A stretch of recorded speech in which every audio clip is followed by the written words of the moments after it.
Boa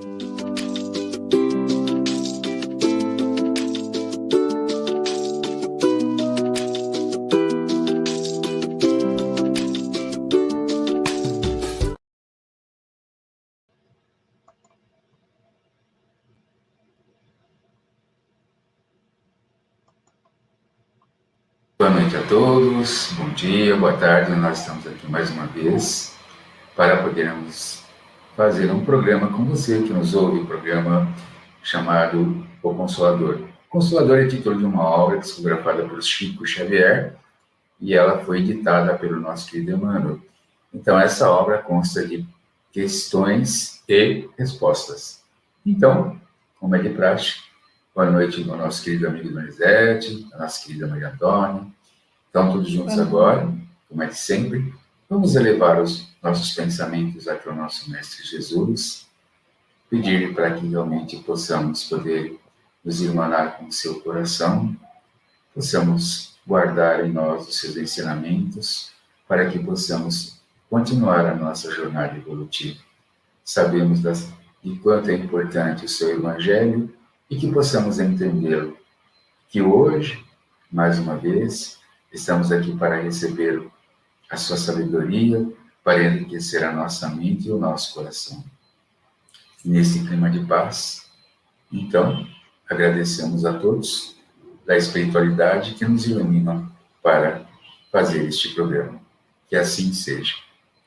Então, para podermos começar a nossa atividade de hoje, vamos para a leitura de número da pergunta 193, né?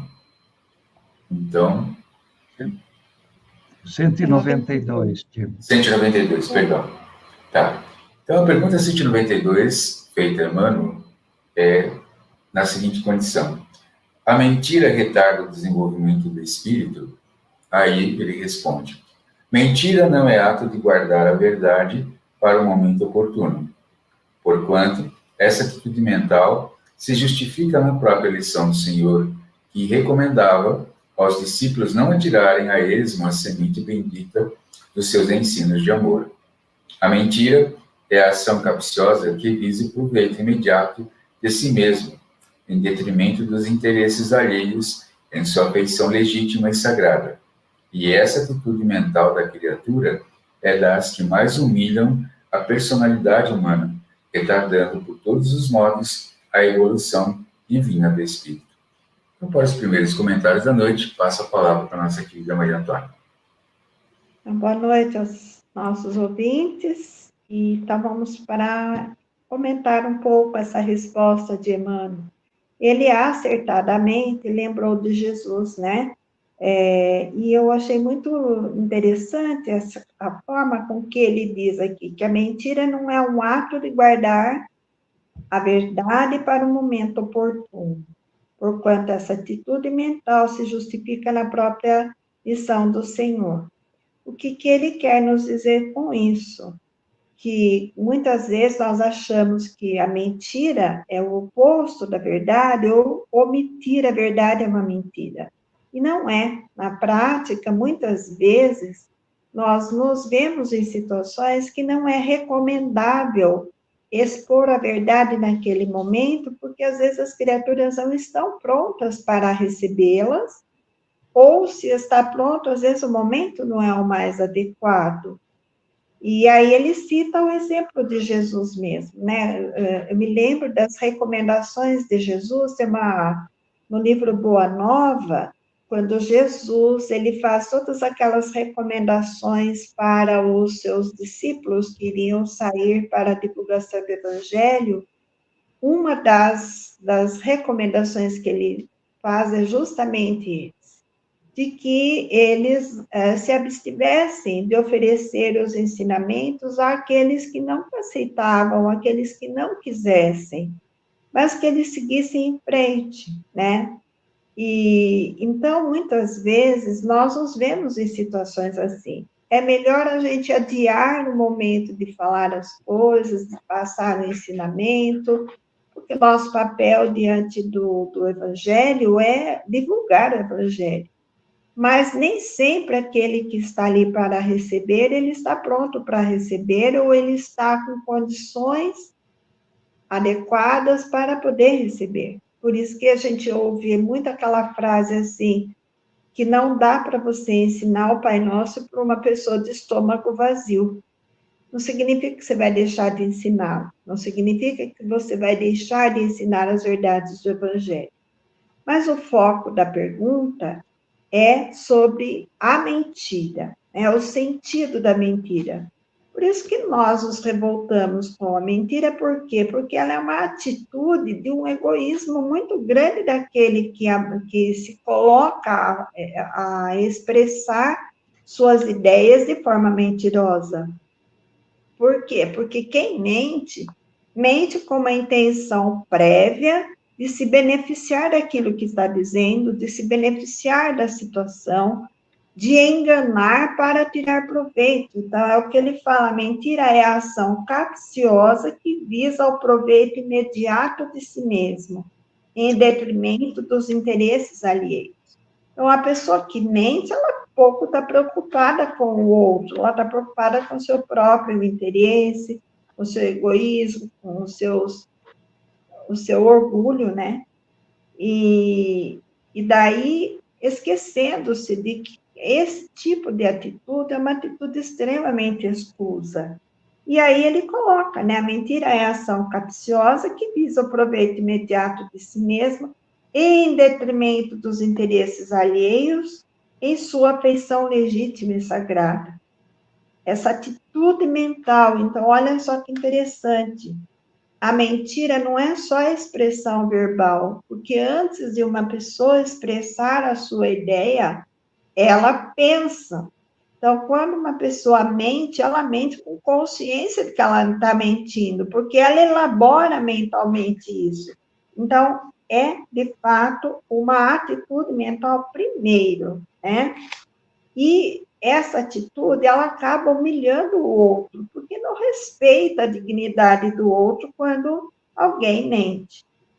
E aí, o que acaba fazendo? Ela, a pessoa que mente, ela retarda o seu progresso espiritual. E ela pode, inclusive, retardar a evolução de um processo, de um grupo. Porque se uma pessoa mente, ela pode levar informações erradas e dificultar o progresso de um grupo, dependendo da liderança que ela exerça sobre o grupo, ela pode gerar um clima muito complicado. E a gente está vendo essa verdade hoje, no nosso mundo, pairando no nosso mundo, que acaba levando aos extremismos, né? Então, concordo, o Emmanuel foi muito feliz no que ele disse. E ele começou com um aspecto muito positivo, né? Que a mentira não é um ato de guardar a verdade para momento oportuno, mas sim é uma atitude intencional daquele que mente realmente de atender seus próprios interesses e não o interesse dos outros. Eu passo a palavra, então, para o Doni, para ele completar.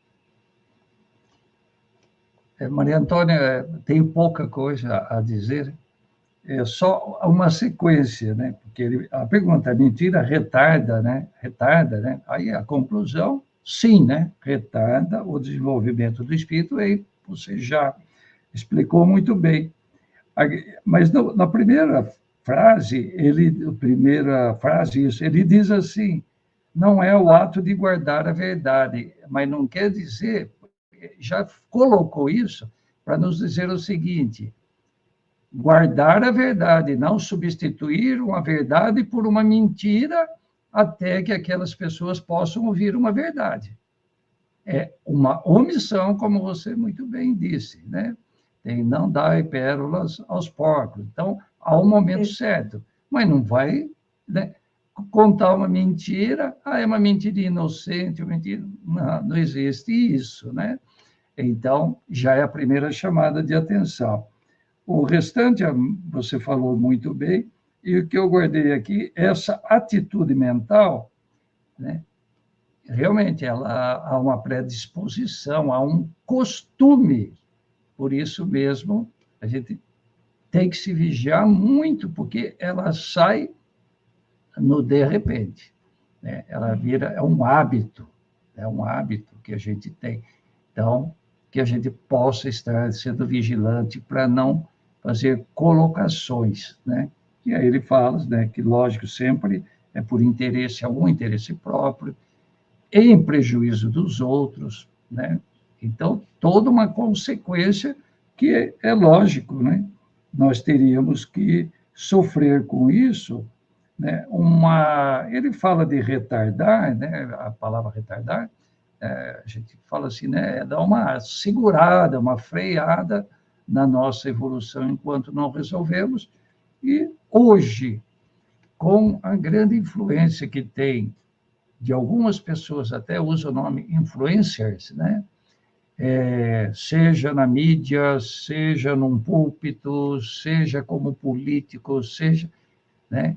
Que possam eles terem, né? Todos nós, tá? Mas a quantidade de pessoas que eles vão influenciar é muito maior. Então, se não pode, né, ajudar no sentido, porque quando nós falamos a verdade, nós ajudamos, né, transferir. A próxima pergunta é a respeito disso.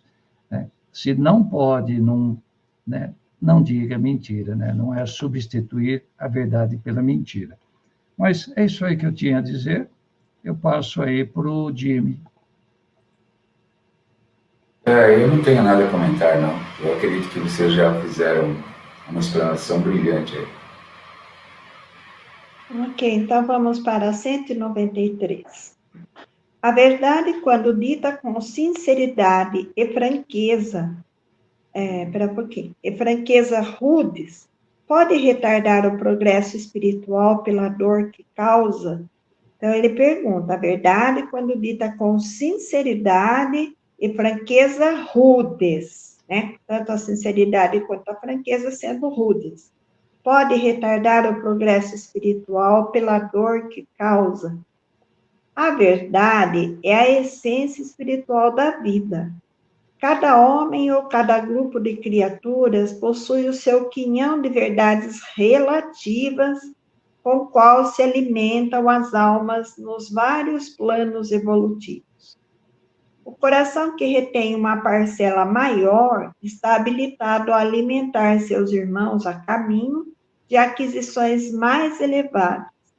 Todavia, é imprescindível o melhor critério amoroso na distribuição dos bens da verdade, porquanto esses bens devem ser fornecidos de acordo com a capacidade de compreensão do espírito, a que se destina o ensinamento, de maneira que o esforço não se faça acompanhar de resultados contraproducentes. Ainda aqui podemos examinar os exemplos da natureza material.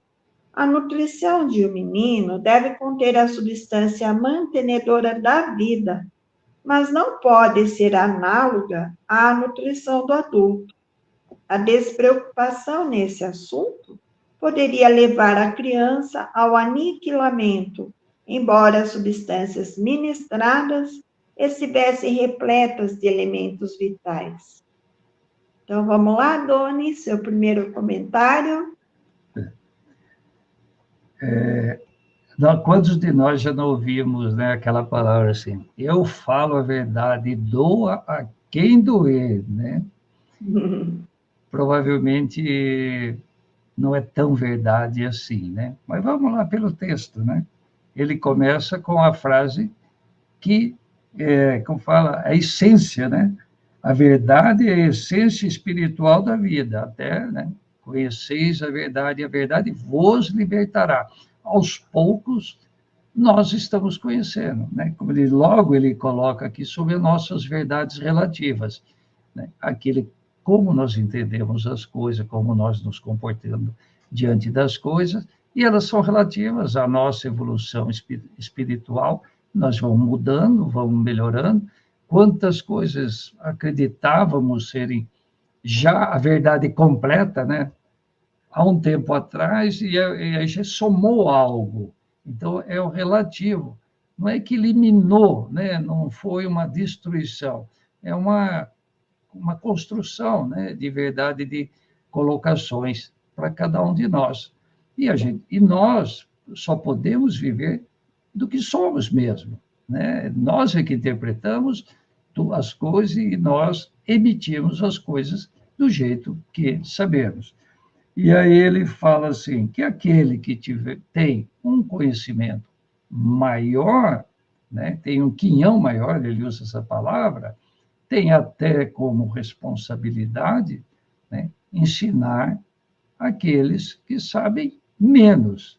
É o que nós estamos fazendo aqui hoje com o livro, né? Chico Xavier e Emmanuel, juntos, parceiros, numa obra, para nos melhorar o nosso entendimento, né? Sobre a vida, sobre tantos aspectos, não é? Então, esses que têm um conhecimento maior, estão fazendo esse favor, mas de forma fraternal, né? O fraternal, até no nosso Evangelho no Lar, nós estamos usando o livro Pão Nosso, e justamente foi nessa semana, no sábado, né, agora, que tem o título Amor Fraternal, né? E aí ele coloca um texto de Paulo. Paulo, né, ao final, não tinha condição de ir aos núcleos que ele montou ao longo de todas as suas andanças pelo mundo, pregando, né, pelo mundo, aos redores, né, ali, e ele enviava as cartas aos coríntios, aos Tessalonicenses, né, tanto tal. E havia uma dificuldade em um desses núcleos. E aí ele escreveu assim: sobre essa dificuldade não poderei dizer nada, mas saibam que, dentro de vocês, Deus já diz sobre o amor fraternal, amar ao próximo como a si mesmo. Então, se vocês tirarem dessa base, dessa escrita, as conclusões, eu não preciso ir aí para, né, vamos falar, abafar um conflito, resolver um conflito. E aí é que ele coloca aqui: o melhor critério amoroso na distribuição dos bens da verdade. Então, aqueles que têm o maior conhecimento até têm, nesse processo de evolução espiritual, o dever, aqui é o capítulo do dever, né? De distribuir isso.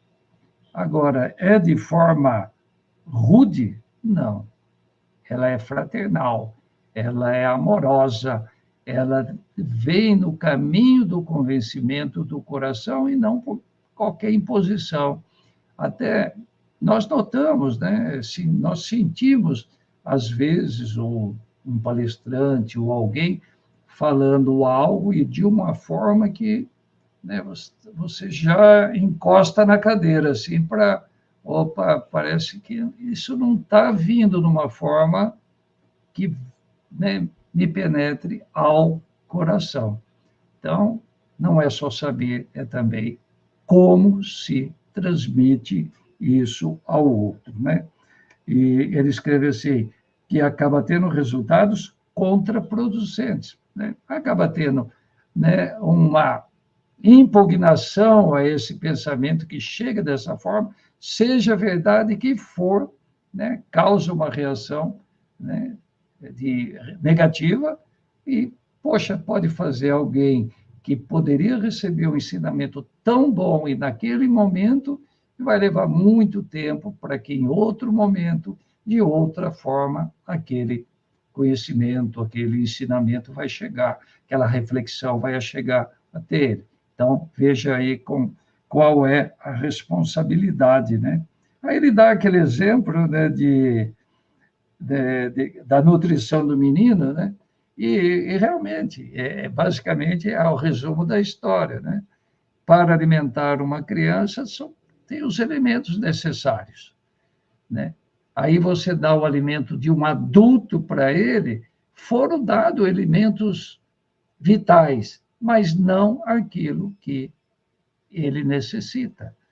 Então, a dele é outra coisa. E aí está juntando a primeira, que nós falamos agora sobre a mentira, e agora sobre a verdade, é que tudo é colocado na medida ideal. Então, aquele que vai transmitir, que possa saber o que é que aquele que está à sua frente, seu próximo, consegue receber.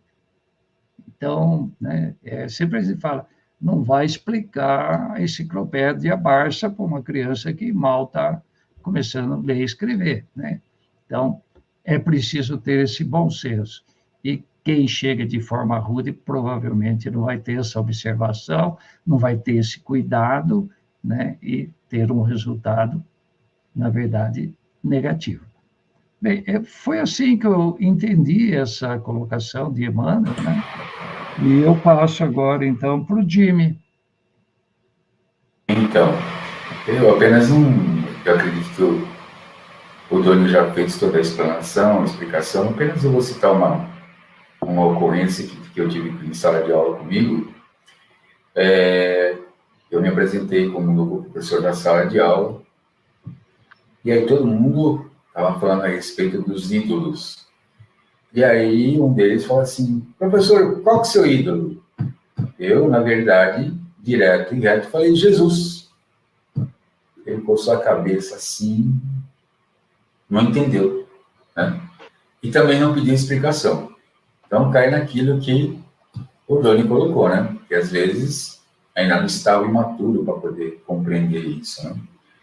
Então, essas coisas acontecem. Então, agora eu passo a palavra para Maria Antônia. É contigo. Obrigado. Acho que a respeito dessa pergunta eu não tenho mais a acrescentar, porque o Doni, ele destrinchou todos os parágrafos, né? Eu acho que a gente pode ir para 194. O próprio Doni pode fazer a leitura, né, Doni? Sua vez agora. Isso. Então, fazer a leitura da questão 194. A pergunta: devemos contar de maneira absoluta com o auxílio dos guias espirituais em nossas realizações humanas?